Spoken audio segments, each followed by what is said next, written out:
नमस्ते विद्यार्थी मित्रांनो, अल्केमियनमध्ये आपले स्वागत आहे.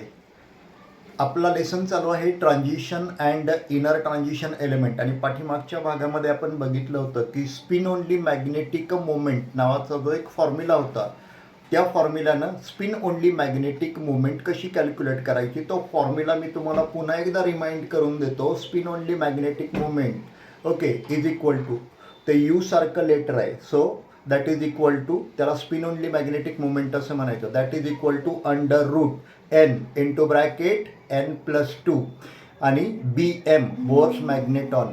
आता त्या फॉर्म्युल्यावर बेस आपण काय करूया, एक एक्झाम्पल कॅल्क्युलेट करूया. Okay, on the basis of that we are going to calculate one example. Example काय बघा, problem calculate spin only magnetic moment. Okay, calculate spin only magnetic moment of divalent cation have atomic number 25. म्हणजे जो डायव्हॅलेंट cation आहे ज्याचा atomic number 25 आहे त्याचा आपल्याला काय करायचं आहे, calculate spin only magnetic moment. म्हणजे आपल्याला spin only magnetic moment calculate करायचा आहे. डायव्हॅलेंट कॅटायन दिलाय, त्याचा ॲटॉमिक नंबर दिलाय 25. ओके चलो, आता ॲटॉमिक नंबर 25, एलिमेंटचा ॲटॉमिक नंबर 25 ज्याचा आहे तो 3D सिरीजशी बिलॉंग्स आहे. So it belongs to 3D series. Okay, मग त्याचं 25 ॲटॉमिक नंबर असेल तर त्याचं इलेक्ट्रॉनिक कॉन्फिगरेशन कसं असेल, आर्गॉन. ओके, आर्गॉन म्हणजे इथं 18 इलेक्ट्रॉन्स आहेत हे लक्षात ठेवायचं.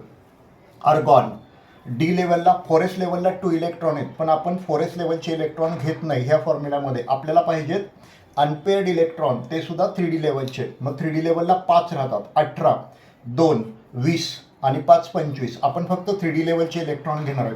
सो 5 इलेक्ट्रॉन्स, 1 2 3 4 5 अनपेअर्ड इलेक्ट्रॉन आहेत, म्हणून n is equal to 5.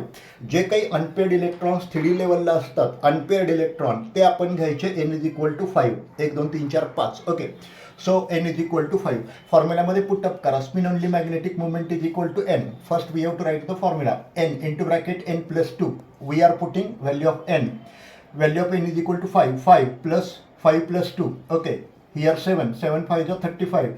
Spin only magnetic moment is equal to root 35. Root 35 approximately येतं 5.92 BM. So spin only magnetic moment of the given divalent cation is equal to 5.92 BM. हा एक problem करून ठेवा.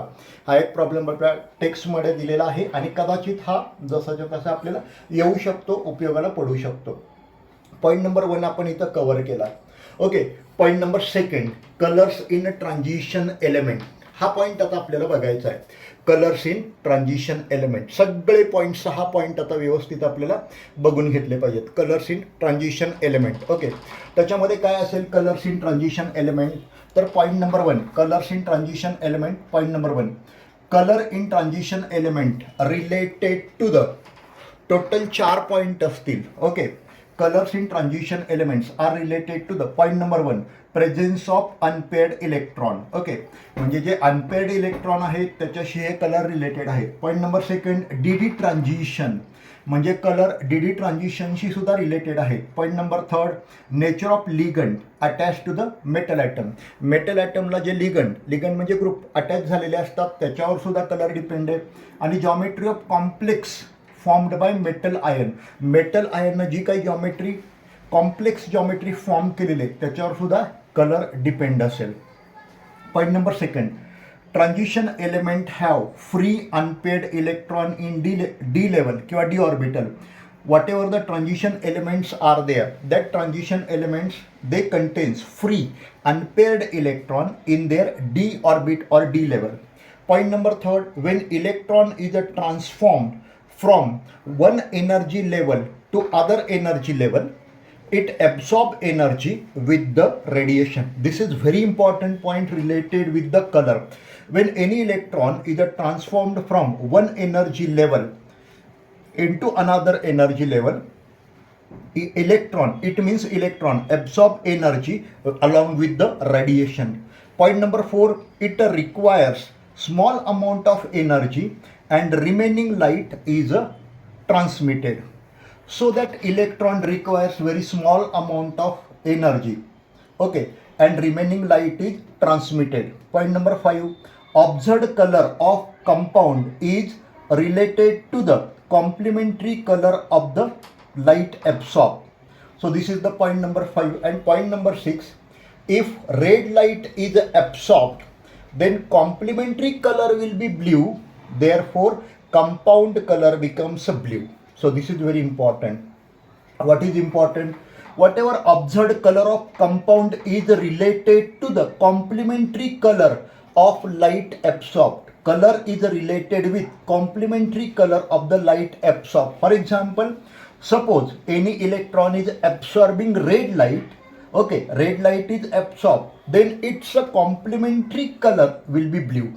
Therefore, compound becomes a blue. So this is very important point we have taken related with colors in the transition element. Also we have seen last period spin only magnetic moment we have seen, but okay, one problem today we have solved. This 2 point, hope you will understand, otherwise you understood, you make it properly, you do it properly, and today it's a time to stop here. Once again tomorrow we will see next point related with the transition and inner transition element. Okay, thank you all of you, keep watching my channel Alchemy N.